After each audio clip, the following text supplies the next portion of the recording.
We grew up with images of immortal stars, those radiant smiles on the silver screen, those movies that made the whole world dream about eternal fame. But behind that glamorous layer of makeup, so many of the brightest talents burned out midway, leaving voids that nothing could ever fill. From a minor injury on set leading to a nightmare of addiction, to mysterious accidents on the highway, or flames that consumed bright futures.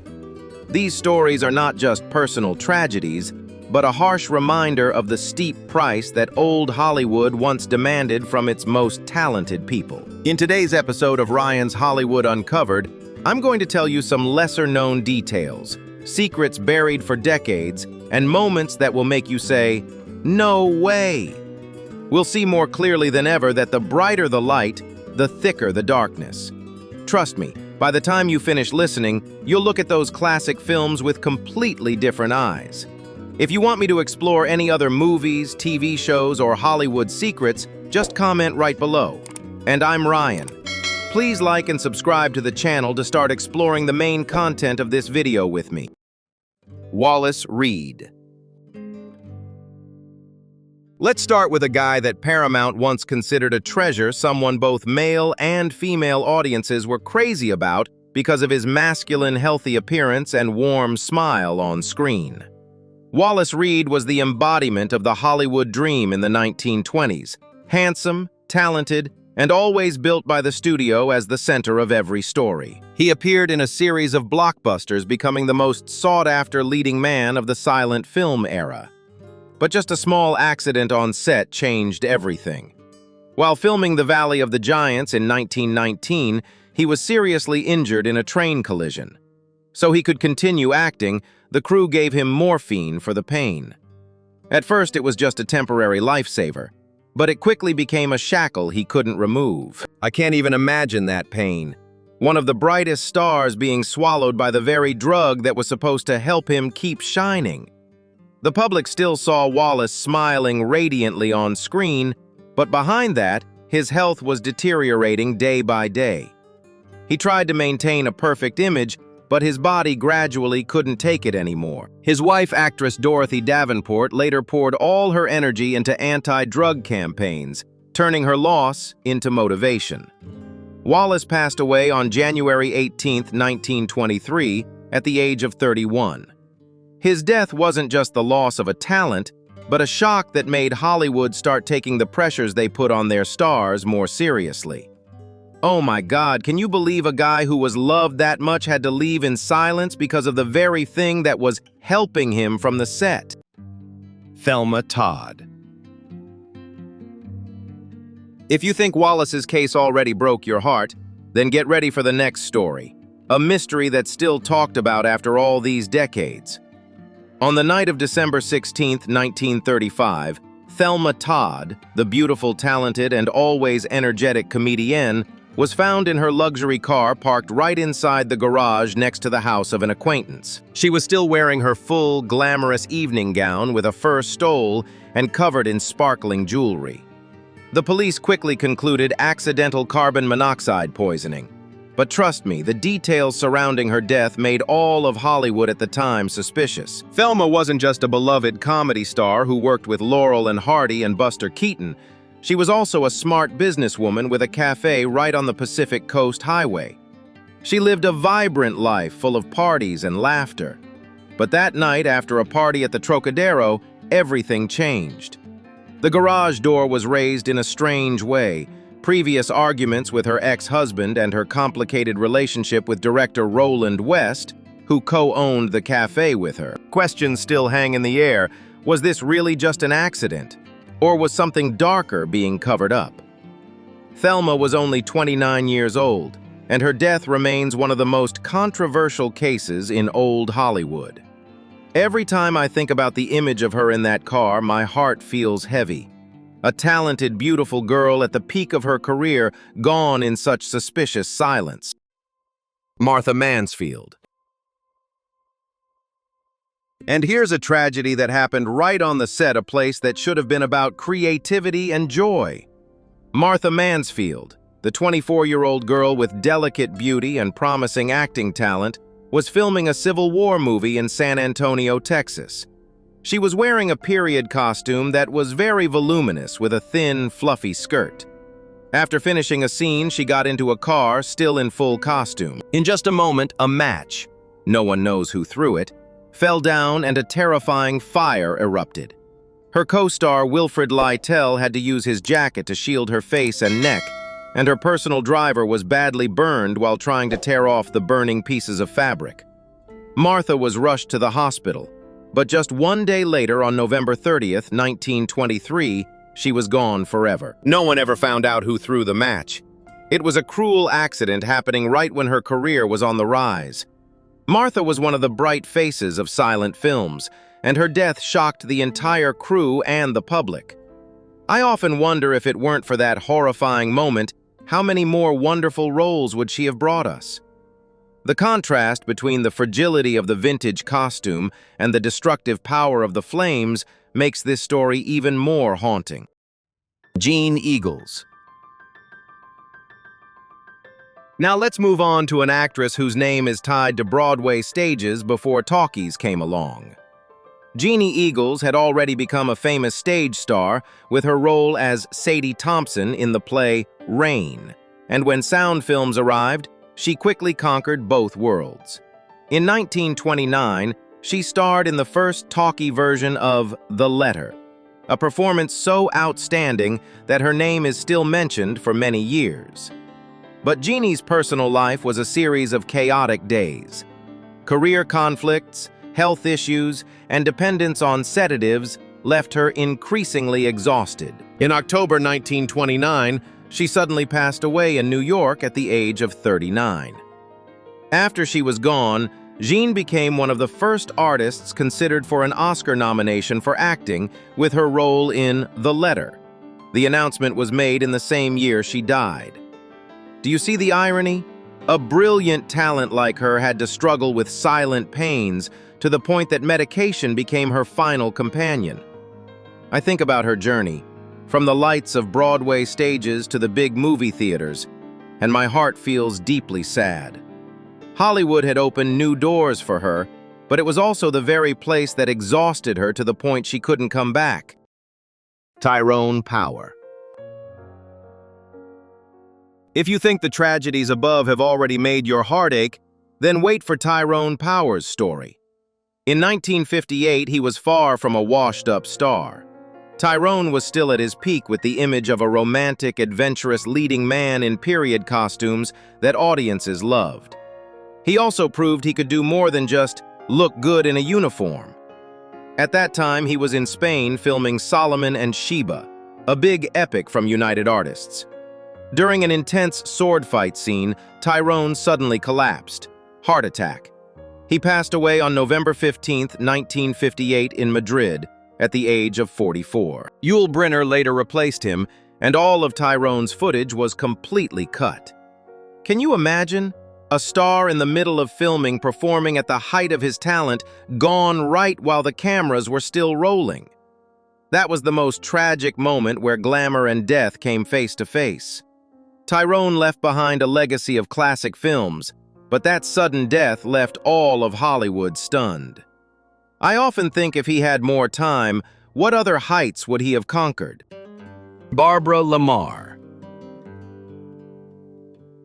And then we come to Barbara Marr, the girl who was advertised as too beautiful, a title that was both a gift and a curse. In the 1920s, Barbara was one of the most photographed women, a dancer, writer, actress, and icon of the silent film machine. She worked non-stop, living a very public, glamorous life where exhaustion was hidden behind the spotlight. Her health gradually collapsed under that pressure. Tuberculosis and nephritis tormented her, and by early 1926, Barbara fell seriously ill at her parents' home in Altadena, California. She passed away on January 30th, 1926, at the age of 29. Her funeral in Los Angeles drew thousands of fans. Newspapers at the time described women fainting in the crowd as they tried to get closer to the chapel. That was the level of frenzy the public had for her. But behind it was a young woman being swallowed by the too perfect image that Hollywood had given her. I feel heartbroken when I think about Barbara's journey, from the flashbulbs to that final silence.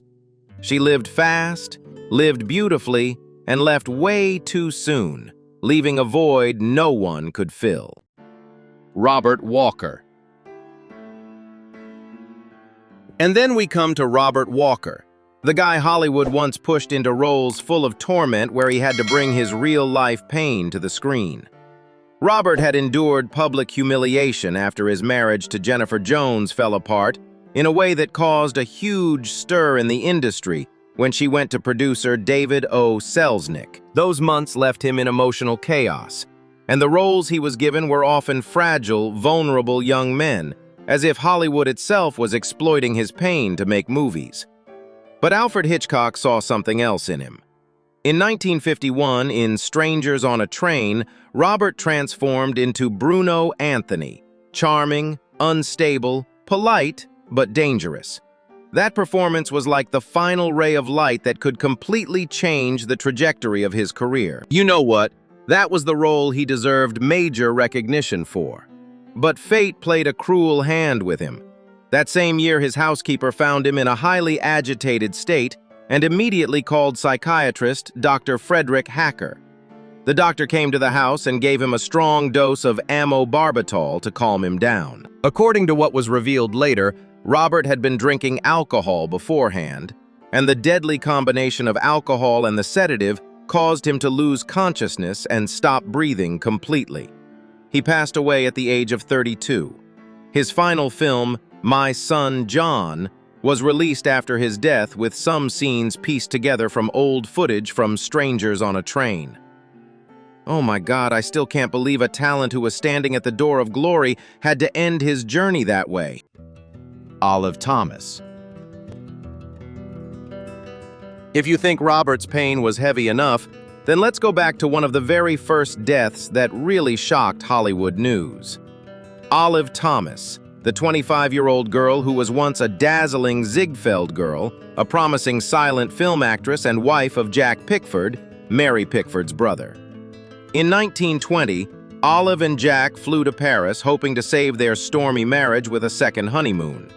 In the luxurious room at the Ritz Hotel, Olive picked up a bottle of skin lotion with a French label. She swallowed mercury bichloride, an extremely powerful poison. Just 5 days later, on September 10, 1920, Olive passed away at the American Hospital in Neuilly. The official conclusion was accidental poisoning, but the press at the time showed no mercy.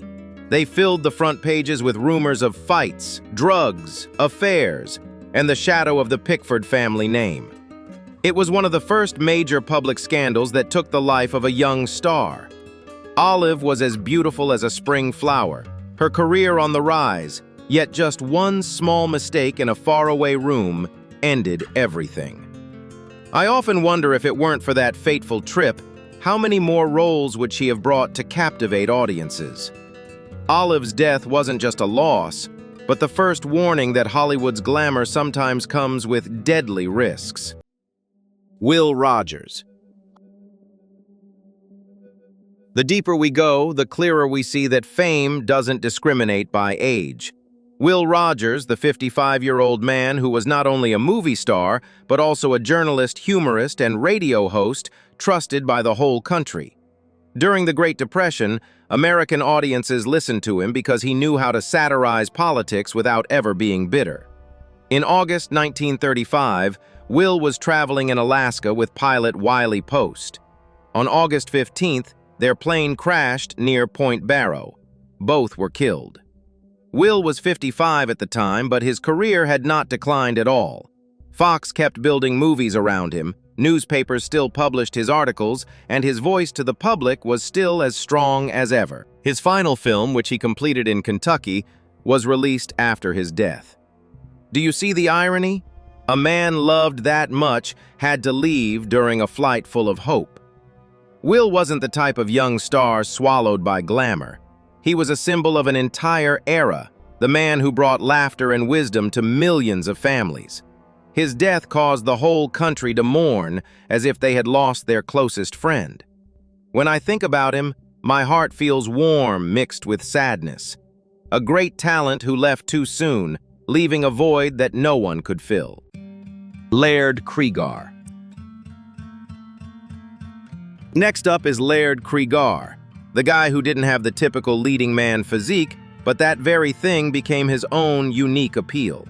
Tall, heavy, dramatic, and always radiating a sense of unease on screen, Laird was used by 20th Century Fox in dark horror and period films like The Lodger or Hangover Square in the early 1940s.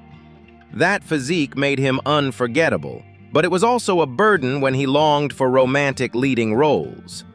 Laird decided to change himself with a strict diet, even using prescription stimulants.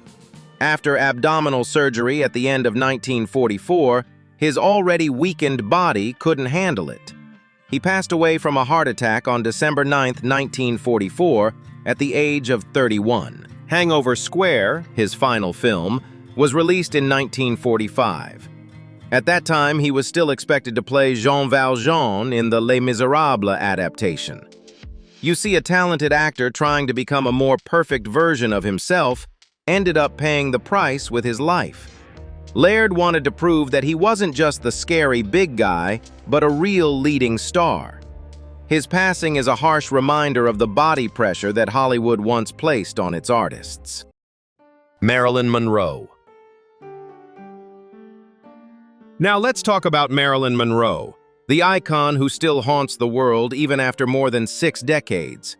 In 1962, Marilyn was still one of the most famous women on the planet. Her relationship with 20th Century Fox became increasingly tense as she was frequently absent during the filming of Something's Got to Give. The studio fired her, sued her, then negotiated to bring her back. Marilyn still appeared on magazines, gave interviews to restore her image, and her commercial value remained sky high. However, on the night of August 5, 1962, she was found at her home in Brentwood, Los Angeles. The cause was acute barbiturate poisoning, and the official conclusion was an overdose, possibly intentional. The film Something's Got to Give was never completed. Marilyn was only 36 years old. Behind that seductive smile and the image of the irresistible girl was a woman struggling with pressure, loneliness, and mental health issues. I often think if Hollywood had given her more time and real support, she would have brought so many more wonderful things. Marilyn's death was not just the loss of a star, but the tragedy of an entire system that turned people into icons and then abandoned them. John Garfield.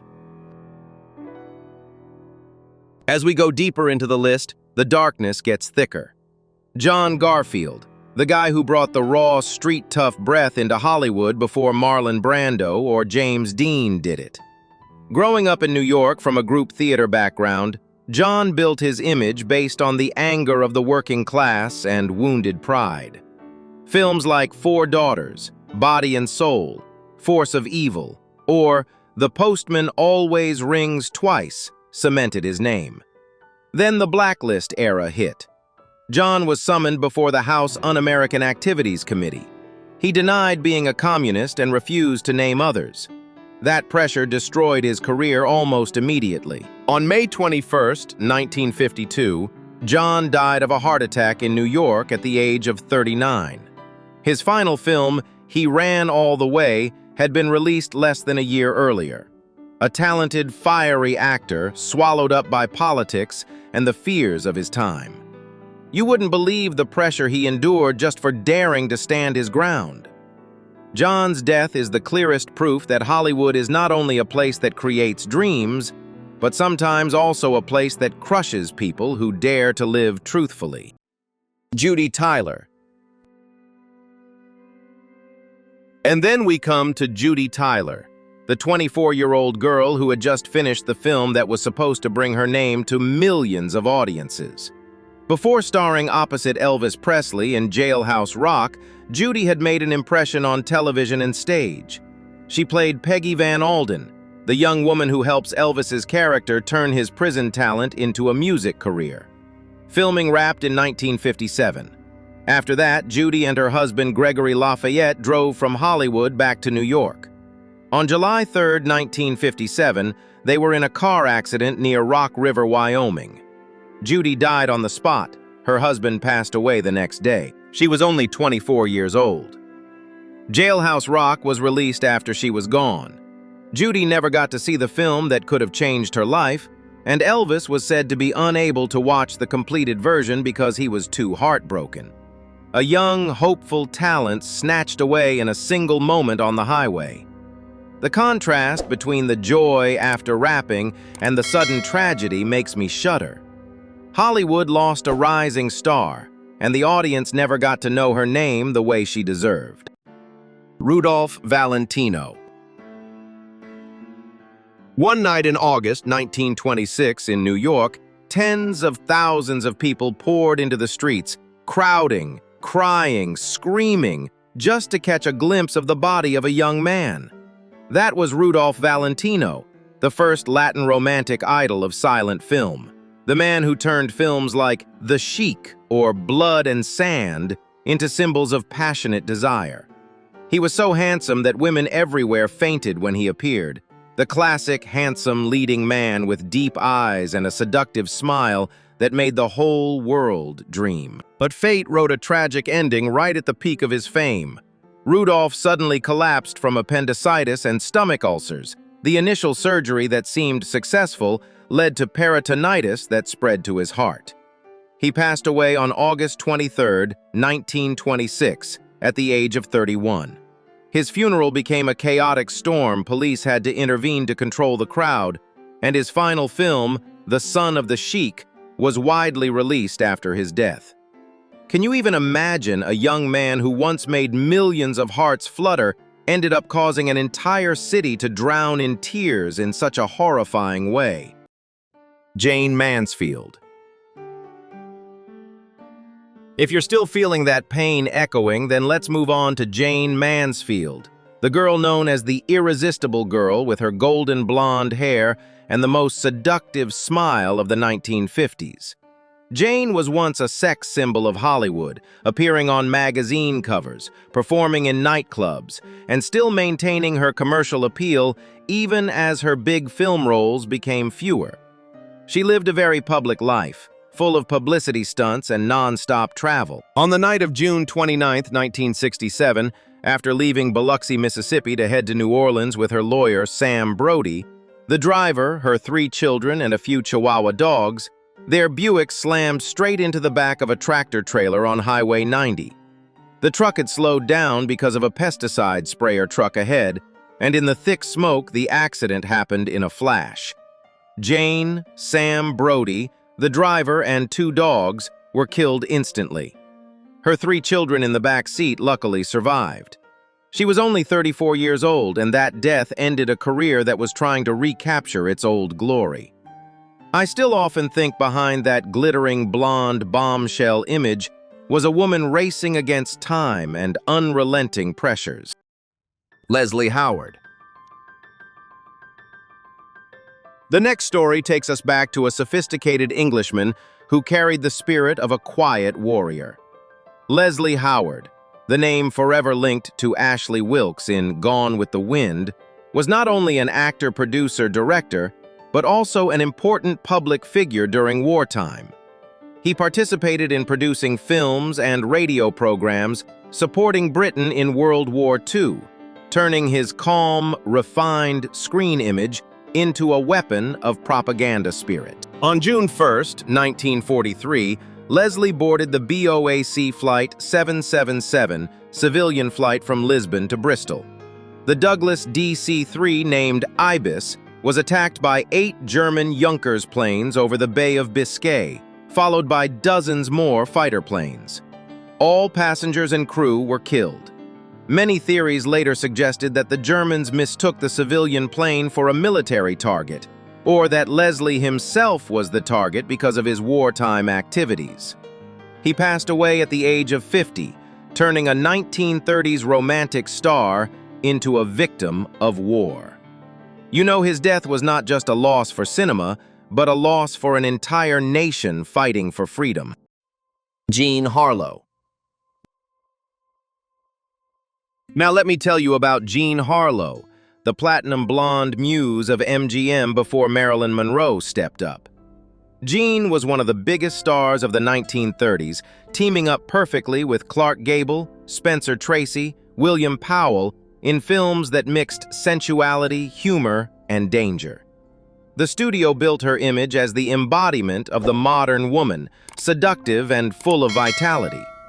However, while filming Saratoga in 1937, Jeanne's health began to deteriorate seriously. She was only 26 years old, but kidney failure had quietly taken her life. Production was not yet complete, so MGM had to use stand-ins and film techniques to finish the movie. Saratoga was released less than 2 months after she died and became the biggest box office hit of Jeanne's career. Her death was a shock because everyone thought she still had a bright future ahead. I can't help but shudder thinking about a young, vibrant girl being betrayed by her own body while the cameras were still rolling. Carole Lombard. And then we come to Carole Lombard, the queen of screwball comedy, the one who made chaos look graceful and natural. Carole was quick-witted, elegant, modern, and one of the best comedic actresses in Hollywood. In the early 1940s, she married Clark Gable. The couple was praised by the press as royalty of the silver screen. In January 1942, Carole flew to Indiana for a war bond rally, raising more than $2 million in one evening. On the return flight, TWA Flight 3, with her mother and Gable's agent, the plane crashed into Mount Potosi near Las Vegas on January 16, 1942. All 22 people on board were killed. Carole passed away at the age of 33. Her final film, To Be or Not to Be by Ernst Lubitsch, was released that same year. A talented actress at the peak of her career, and happy with her famous husband, snatched away by a plane crash at a time when the country was calling for unity. Her death caused immense grief throughout Hollywood and the public. James Dean.